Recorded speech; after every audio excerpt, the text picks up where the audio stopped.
और बड़ी खबर अमेरिका के डैलस से है, जहां 2 मंजिला एक इमारत में भीषण आग लगने से हड़कंप मच गया। हादसे में 4 लोग बुरी तरह से झुलस गए हैं। आग इतनी तेजी से फैली कि देखते ही देखते पूरी इमारत को अपनी चपेट में ले लिया। आग की लपटें ऊपर आसमान तक उठने लगी। फायर ब्रिगेड की दर्जनों गाड़ियां मौके पर पहुंची, लेकिन तब तक पूरी इमारत मलबे में ढेर हो गई थी।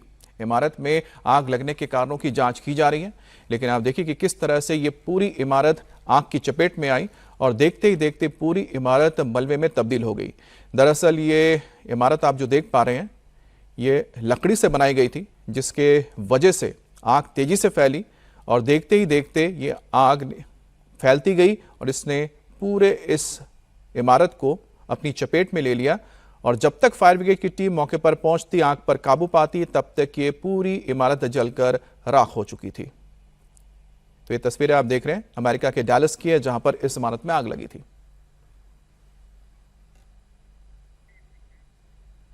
तो ये तस्वीरें आप देख रहे हैं अमेरिका के डैलस की है, जहां पर 2 मंजिला इमारत में आग लग गई। आग लगने के बाद फायर ब्रिगेड को सूचना दी गई, लेकिन जब तक फायर ब्रिगेड की टीम पहुंचती, तब तक ये पूरी इमारत आग की चपेट में आ चुकी थी और देखते ही देखते ये पूरी आग फैलती चली गई और ये इमारत राख बन गई। और बड़ी खबर उत्तर प्रदेश के बाराबंकी से है, जहां पर भीषण सड़क हादसे के बाद गाड़ियों में आग लग गई। इस घटना में एक शख्स की जान गई है। हादसा एक कंटेनर ट्रक और डंपर की आमने सामने जोरदार टक्कर की वजह से हुई है। टक्कर इतनी जोरदार थी कि दोनों ही गाड़ियों में आग लग गई। कंटेनर ट्रक के चालक को तो बाहर निकालने का मौका तक नहीं मिला, जिससे उसकी आग में जलने से मौत हो गई। घटना बाराबंकी के हैदरगढ़ कोतवाली क्षेत्र के सतरही रेलवे क्रॉसिंग के पास कल देर रात हुई है। तेज रफ्तार में आ रहे दोनों गाड़ियां आमने सामने टकरा गई। हादसे के बाद धू-धू कर दोनों गाड़ियां जलने लगी। डंपर चालक और ट्रक का खलासी किसी तरह कूदकर बाहर निकले, लेकिन ट्रक का ड्राइवर बाहर नहीं निकल सका और उसकी मौत हो गई।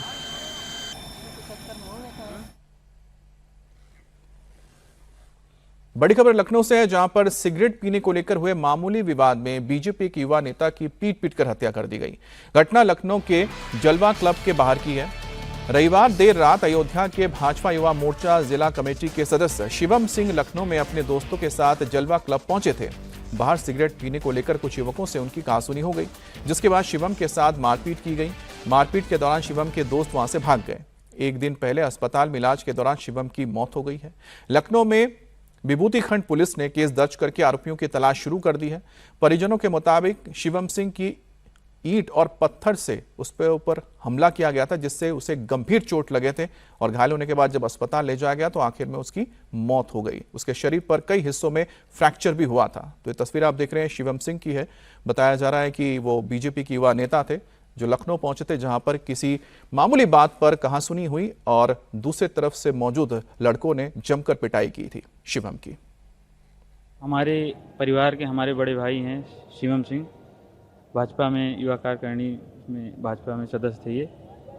ये अभी 2 दिन पहले की बात है। ये शाम को जो है अपने दोस्तों के साथ लखनऊ आए घूमने टहलने, अपने किसी काम से आए थे, किसी भी काम से आए।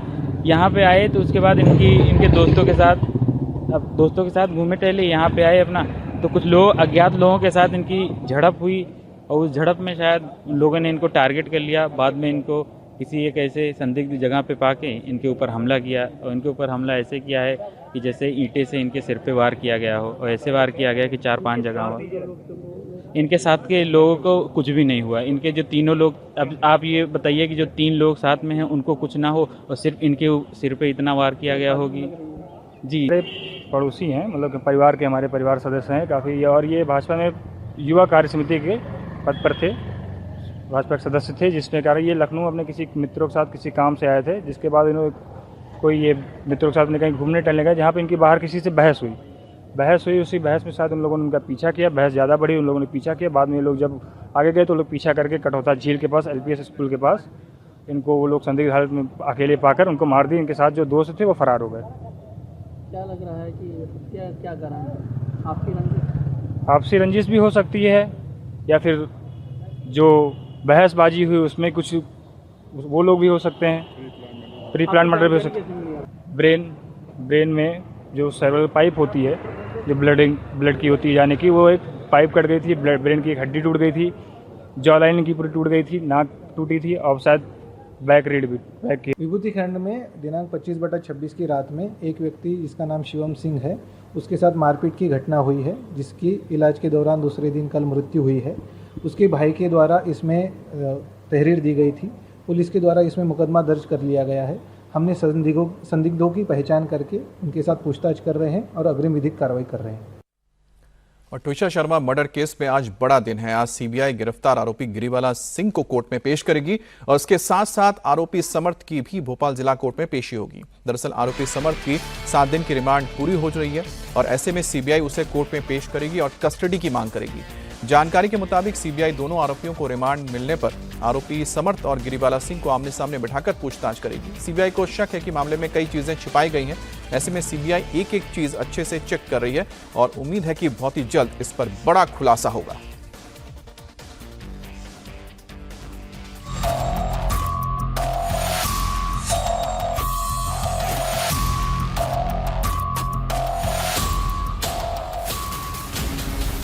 जल्द सुलझने वाली है ट्विशा शर्मा मर्डर केस की गुत्थी।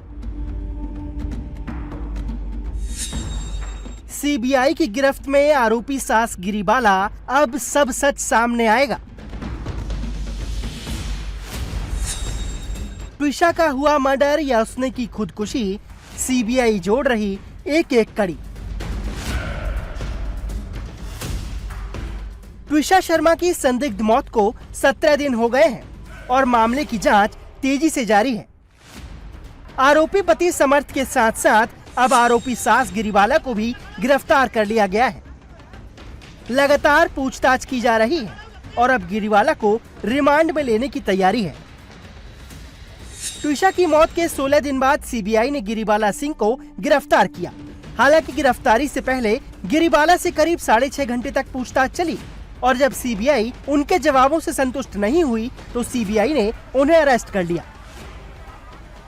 गिरिबाला सिंह को अरेस्ट करके पीछे तस्वीरों में आपको यहाँ पर जो सीबीआई की पूरी टीम है वो दिखाई दे रही है और सीबीआई की टीम के पीछे गिरिबाला सिंह हाथ बांधे हुए नजर आ रही है। यहाँ पुलिस लगातार कॉर्डन ऑफ करने की कोशिश जो है कर रही थी। जो ट्विशा के परिजनों ने समर्थ और पूर्व जज गिरिबाला पर गंभीर आरोप लगाए थे कि दरअसल ट्विशा की जो दहेज के लिए प्रताड़ित किया जा रहा था और यह हत्या नहीं बल्कि आत्महत्या नहीं सुनियोजित हत्या है। उस गिरिबाला सिंह को गिरफ्तार करने के बाद सीबीआई उन्हें पहले Maulana Azad national institute of technology लेकर गई और फिर मेडिकल चेकअप कराया गया। इसके बाद देर शाम गिरिबाला को सीबीआई ऑफिस ले जाया गया। आज गिरिबाला सिंह को सीबीआई कोर्ट में पेश करेगी। इसके अलावा आरोपी समर्थ को भी कोर्ट में पेश किया जाएगा। 7 दिन की रिमांड पूरी होने पर समर्थ की पेशी होगी। रिमांड मिलने पर सीबीआई समर्थ और गिरिबाला सिंह को आमने सामने बिठाकर पूछताछ करेगी। दरअसल शुरुआत से ही गिरिबाला सिंह पर जांच को भटकाने की साजिश का आरोप लगा है। इसके अलावा क्राइम सीन और सबूतों के साथ छेड़छाड़ का भी शक है। ट्विशा के पहले पोस्टमार्टम में भी काफी खामियां थी।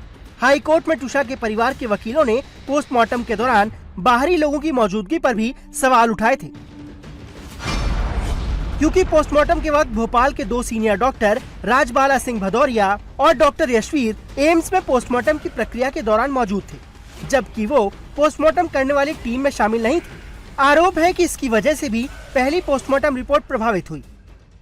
जो कोर्ट ने उसने नोटिंग दी कि पोस्टमार्टम के समय जो एम्स में पोस्टमार्टम हो रहा था उसी दौरान जो गिरिबाला सिंह की जो बहन है और एक और डॉक्टर जो जेके हॉस्पिटल में काम करते हैं ये लोग भी एम्स में मौजूद थे। निश्चित तौर पर जिस पर आरोप लगे हों अगर उसके परिजन जो हैं वो अगर कोर्ट में वो अगर पोस्टमार्टम के दौरान मौजूद हो तो साक्ष्यों को प्रभावित करने की बात जो है वो कहीं ना कहीं साफ तौर पर आ जाती है। और इसके अलावा जो बात आई कि कई बार कोर्ट ने जो नोटिंग ली है कि कई बार आदेश देने के बाद मामला दर्ज होने के पहले और मामला दर्ज होने के बाद पहले 2 बार और उसके बाद 3 बार नोटिस दिए गए, बावजूद उसके गिरिबाला सिंह कोर्ट में प्रस्तुत नहीं हुई। इसके अलावा जिन महत्वपूर्ण पॉइंट्स को कोर्ट ने अपनी नोटिंग में रखा, जमानत मिलने के बाद बाकायदा उन्होंने प्रेस कॉन्फ्रेंस की और जिस तरीके के बयान दिए वो आपत्तिजनक एक तरीके से कहे जा सकते हैं। वहीं गिरिबाला सिंह की गिरफ्तारी से टुशा के परिवार को न्याय की उम्मीद बढ़ गई है। ऐसे में देखना होगा कि अब मामले में और क्या नए खुलासे होते हैं। और बड़ी खबर राजस्थान के कोटा से है, जहां पर रेलवे अंडरपास निर्माण के दौरान बड़ा हादसा हुआ है। निर्माण स्थल पर मिट्टी ढहने से 2 इंजीनियर्स की मलबे में दबने से मौत हो गई। Kota Jhalawar national highway number 52 पर दरा घाटी के पास रेलवे अंडरपास का निर्माण चल रहा था। अंडरपास निर्माण कार्य के दौरान आसपास की मिट्टी ढहने से वहां काम कर रहे 2 लोग दब गए। सूचना मिलने पर पुलिस और प्रशासन के अधिकारी मौके पर पहुंचे। रेस्क्यू ऑपरेशन शुरू किया गया, लेकिन दोनों इंजीनियर्स को बचाया नहीं जा सका। सीनियर डीसीएम सौरभ जैन ने बताया कि साइट पर बॉक्स पुशिंग का काम चल रहा था और उसी दौरान मिट्टी ढह गई, जिसमें 2 इंजीनियर्स दब गए। दोनों को बाहर निकाला गया, अस्पताल पहुंचाया गया, लेकिन दोनों को बचाया नहीं जा सका। तो राजस्थान में कोटा की तस्वीरें आप देख रहे हैं, जहां पर रेलवे अंडरपास निर्माण के दौरान बड़ा हादसा हुआ। निर्माण स्थल पर मिट्टी ढहने से 2 इंजीनियर्स की मलबे में दबने से मौत हो गई। Kota Jhalawar national highway number 52 पर दरा घाटी के पास रेलवे अंडरपास का निर्माण चल रहा था और अंडरपास निर्माण कार्य के दौरान आसपास की मिट्टी ढहने से वहां काम कर रहे 2 लोग दब गए। सूचना मिलने पर पुलिस और प्रशासन के अधिकारी मौके पर पहुंचे। रेस्क्यू ऑपरेशन शुरू किया गया, लेकिन इन दोनों इंजीनियर्स को बचाया नहीं जा सका। सीनियर डीसीएम सौरभ जैन ने बताया कि साइट पर बॉक्स पुशिंग का काम चल रहा था और उसी दौरान मिट्टी ढह गई, जिसमें 2 इंजीनियर्स दब गए और दोनों को बाहर निकाला गया, अस्पताल पहुंचाया गया, लेकिन उन्हें बचाया नहीं जा सका।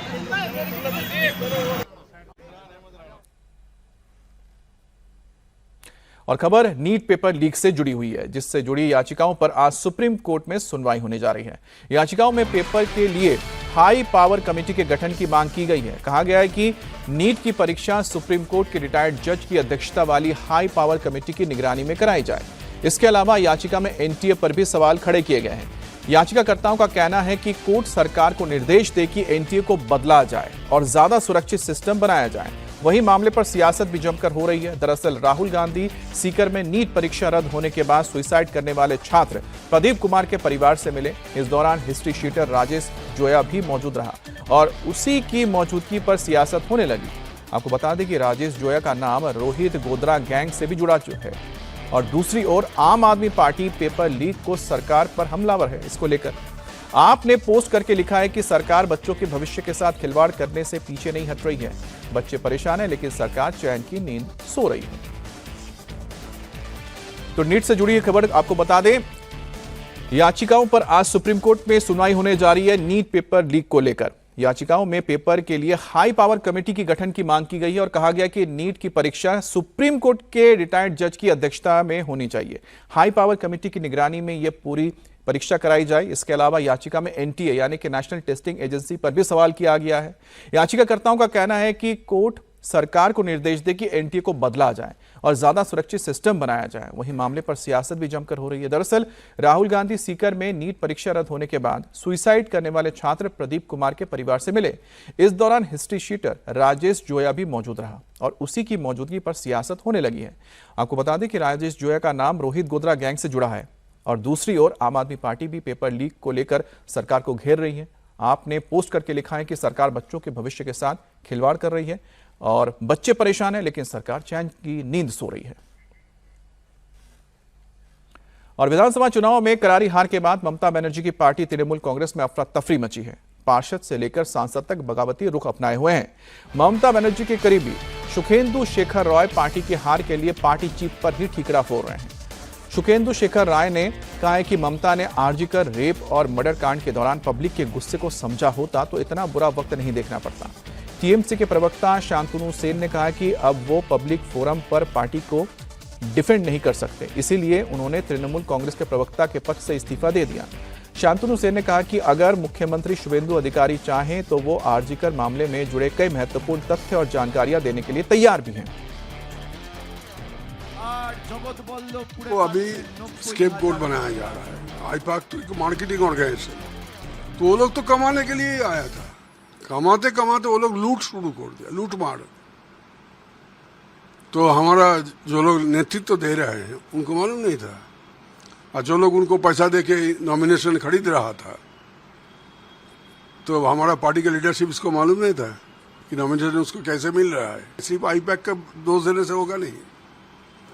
मैं पार्टी कार्यकर्ता, party workers, leaders at different levels, panchayat से शुरू करके सर्वोच्च स्तर तक जो लोग नेतृत्व दिया, उनमें से कुछ लोग, सब नहीं, भ्रष्टाचार को एक प्रातिष्ठानिक चेहरा दे दिया कि ये हमारा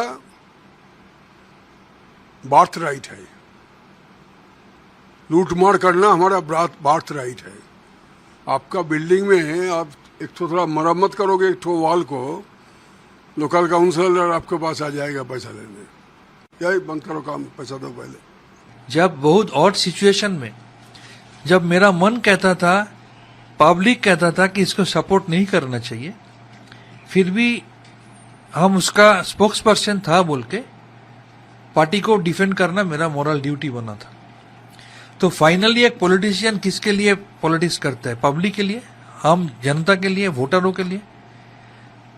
4 मई जब चुनाव का मतदान का रिजल्ट निकला, उससे ये क्लियर सबूत हो गया कि पब्लिक हम लोगों को एक्सेप्ट नहीं किया था। जब हम लोग 2011 में पावर में आया, पब्लिक हम लोगों को मैंडेट देके सत्ता में लाया, हम लोग बोलेंगे हम लोग पब्लिक का मैंडेट मान रहा है। और 2026 में जब पब्लिक हम लोगों का खिलाफ राय दिया, हम बोलेंगे पब्लिक का मैंडेट हम लोग नहीं मान रहे। ऐसा तो नहीं हो सकता है, एटलीस्ट हम इसमें विश्वास नहीं करते।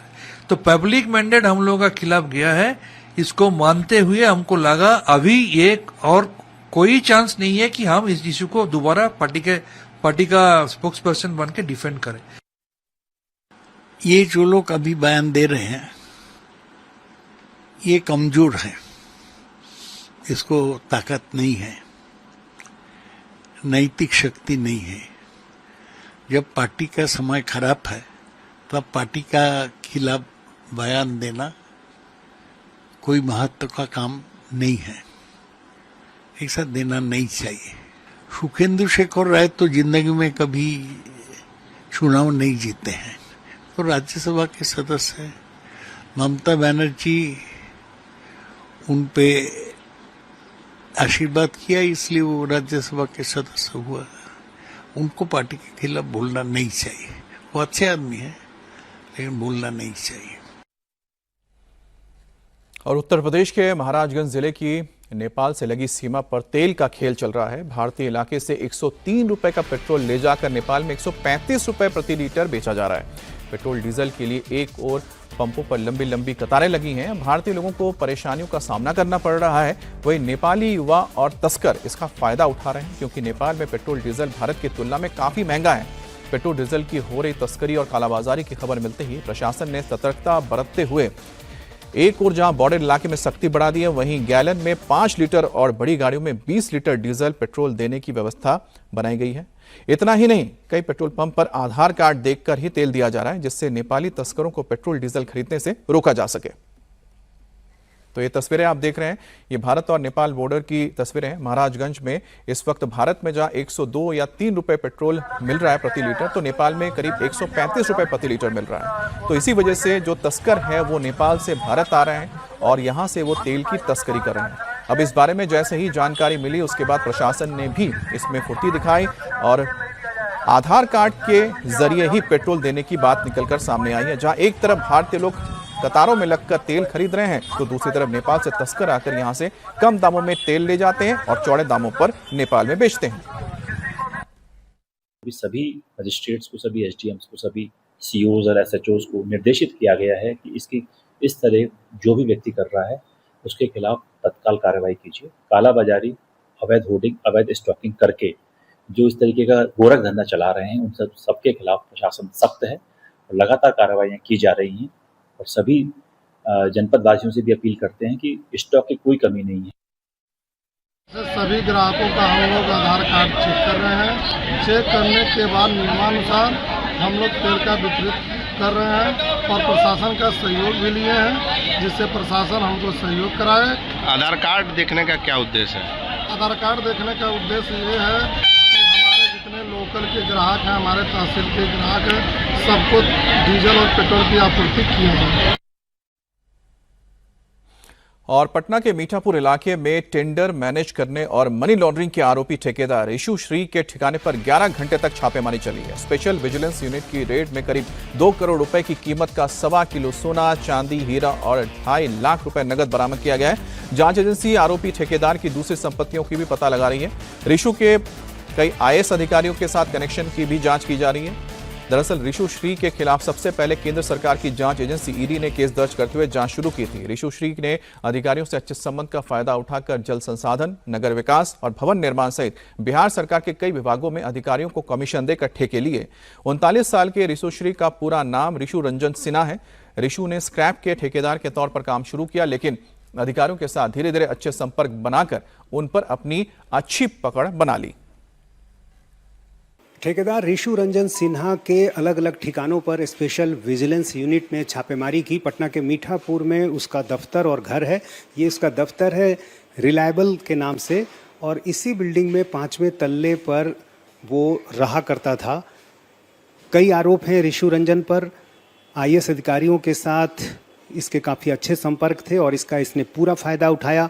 टेंडर को मैनेज किया, टेंडर में फेरबदल करवाया और इसके जरिए इसने कई IAS अधिकारियों से बेहतर संपर्क बनाया। और लगातार जब यहाँ पर छापेमारी चली कई घंटों की, उसके बाद काफ़ी संख्या में जेवरात बरामद हुए। करीब 2 करोड़ से भी अधिक के जो जेवरात हैं वो इसके घर से बरामद हुए। कैश बरामद हुआ। कई ऐसे कागजात मिले हैं जिनका मूल्यांकन अभी किया जा रहा है।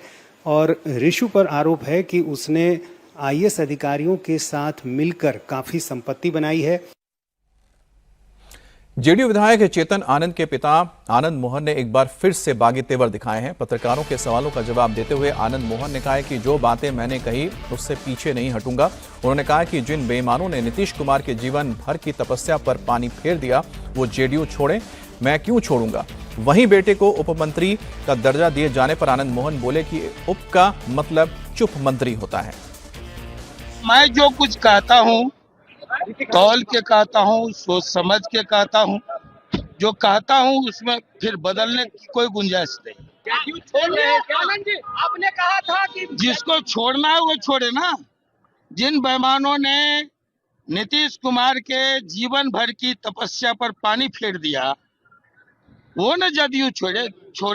सब लोग जानते हैं कि 22 लोग पहले उनको टिकट दिया गया और फिर पार्टी का मेंबर बनाया गया। 22 लोग ऐसे हैं जेडीयू में। चेतन आनंद को मंत्री का दर्जा मिला। मैं पहले कहा हूं कि कोई भी उप मुख्यमंत्री चुप मुख्यमंत्री होता है, उप मंत्री क्या होता है।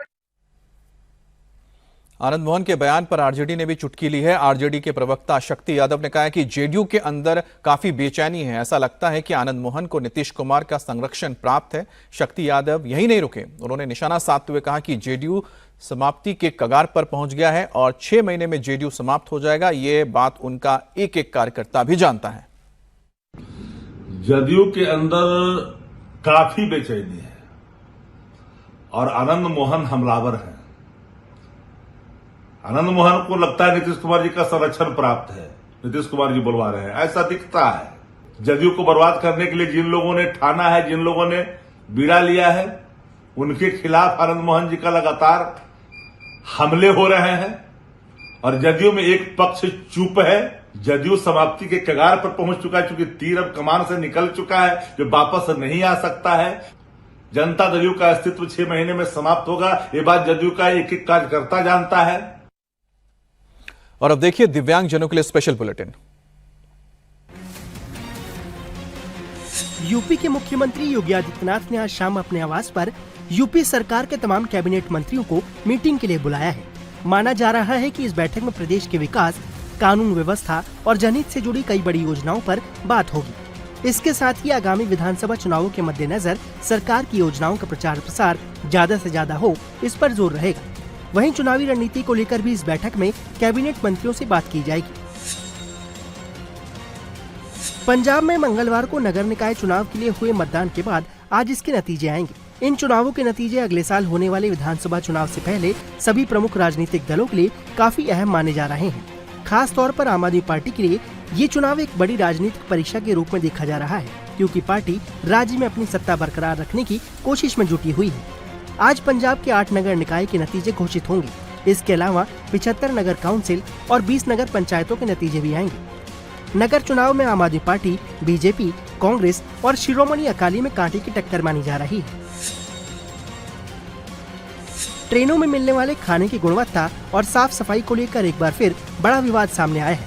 सोशल मीडिया पर वायरल एक वीडियो के बाद food safety and standards authority of India यानी FSSAI ने IRCTC को नोटिस जारी किया है। नोटिस में वीडियो का जिक्र करते हुए कहा गया है कि train number 12223 LTT Ernakulam Duronto express में कैटरिंग स्टाफ ट्रेन के टॉयलेट में खाने के बर्तन धो रहा था। मामला सामने आने के बाद FSSAI ने इसे खाद्य सुरक्षा और साफ सफाई के नियमों का गंभीर उल्लंघन माना है। अथॉरिटी ने IRCTC से इस पूरे मामले पर जवाब और स्पष्टीकरण मांगा है। बिहार के गोपालगंज जिले के भोरे थाना क्षेत्र के मेहरादेउर गांव में गुरुवार को बच्चों के शौच करने को लेकर शुरू हुआ मामूली विवाद खूनी संघर्ष में बदल गया। इस दौरान एक महिला की लोहे की रॉड से पीट कर हत्या कर दी गई, जिसके बाद गांव वालों ने जमकर हंगामा करते हुए पुलिस टीम पर पथराव कर दिया। ग्रामीणों के मुताबिक सुनील चौहान की पत्नी सुमन देवी और गाँव के रहने वाले आतेश चौहान के बीच झगड़ा हुआ। इस दौरान आतेश ने सुमन देवी पर लोहे की रॉड से ताबड़तोड़ हमला कर दिया। सिर पर गंभीर चोटें लगने से सुमन की मौत हो गई। महाराष्ट्र की गढ़चिरौली पुलिस और छत्तीसगढ़ की नारायणपुर पुलिस ने एक बड़े अंतर्राज्यीय संयुक्त अभियान में माओवादियों के हथियार निर्माण कारखाने को ध्वस्त कर दिया है। आत्मसमर्पण कर चुके माओवादियों से मिली पुख्ता और गुप्त जानकारी के आधार पर चलाए गए इस ऑपरेशन के दौरान मौके से भारी मात्रा में माओवादी सामग्री और हथियार बनाने के उपकरण बरामद किए गए हैं, जिनमें से कई सामग्रियों को सुरक्षा बलों ने मौके पर ही नष्ट कर दिया।